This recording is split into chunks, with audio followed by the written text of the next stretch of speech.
तो आपको तो पता ही है कि भगवान शिव को देवों के देव महादेव कहा जाता है। जिस प्रकार इस ब्रह्मांड का न कोई अंत है, न कोई छोर और न ही कोई शुरुआत, उसी प्रकार भगवान शिव भी अनादि हैं। संपूर्ण ब्रह्मांड शिव के अंदर समाया हुआ है। दोस्तों, कैलाश पर्वत को भगवान शिव का निवास स्थान माना जाता है। यहीं पर देवी सती के शरीर का दायां हाथ गिरा था। दोस्तों, माउंट एवरेस्ट की ऊंचाई 8,848 मीटर है और इस पर्वत पर अनेक लोग चढ़ चुके हैं, जबकि कैलाश पर्वत की ऊंचाई मात्र 6,638 मीटर है। फिर भी इस पर्वत पर आज तक कोई नहीं चढ़ पाया है। दोस्तों, आज हम इस वीडियो में कैलाश पर्वत से संबंधित ऐसे तमाम चीजों के बारे में जानेंगे जिन्हें वैज्ञानिक भी सुलझा नहीं पाए हैं।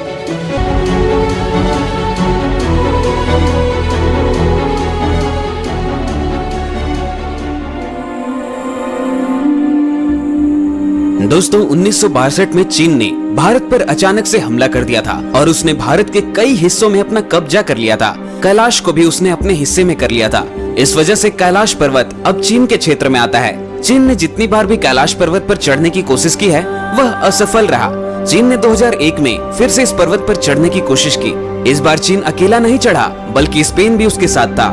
दोनों देशों ने इस पर्वत पर चढ़ाई करने की कोशिश की, परंतु इस बार भी वे असफल रहे। रूस के एक पर्वतारोही सर्गे सिस्टिकोव ने बताया कि जब मैं कैलाश पर्वत के बिल्कुल सामने था, तब मेरा दिल तेजी से धड़कने लगा। मैं उस पर्वत के बिल्कुल सामने था जिस पर आज तक कोई नहीं चढ़ सका, और मन में यह ख्याल आने लगा कि मुझे यहाँ और रुकना नहीं चाहिए। फिर जैसे जैसे मैं नीचे आते गया, मेरा मन हल्का होता गया। दोस्तों, 19वीं और 20वीं सदी के शुरू में कुछ पर्वतारोहियों ने इस पर चढ़ने की कोशिश की और वे अचानक से गायब हो गए। हालांकि कहते हैं कि एक बौद्ध भिक्षु मिलरेपा ही कैलाश पर्वत पर चढ़ने में सफल रहे। वह इस पवित्र और रहस्यमयी पर्वत पर जाकर जिंदा वापस लौटने वाले दुनिया के पहले इंसान थे।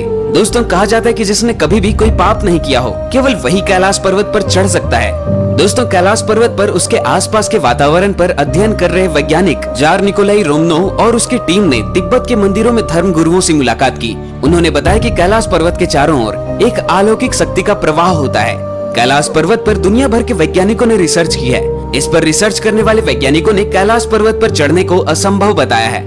इसके अलावा एक अन्य पर्वतारोही कर्नल RC विल्सन ने बताया कि जैसे ही मुझे लगा कि मैं एक सीधे रास्ते से कैलाश पर्वत के शिखर पर चढ़ सकता हूँ, तभी एक भयानक बर्फबारी ने मेरा रास्ता रोक दिया और चढ़ाई को असंभव बना दिया। दोस्तों, हम इसे इत्तेफाक समझे या कोई शक्ति, आखिर जब इस इंसान को वहाँ चढ़ने का रास्ता मिल जाता है, तब अचानक से भयानक बर्फबारी होने लगती है और वह रास्ता ही बंद हो जाता है। दोस्तों, यह दावा किया गया है कि कैलाश पर्वत के ऊपर 7 तरह के प्रकाश आसमान में चमकती हुई देखी गई है। नासा के वैज्ञानिकों का मानना है कि ऐसा यहाँ चुंबकीय बल के कारण होता होगा।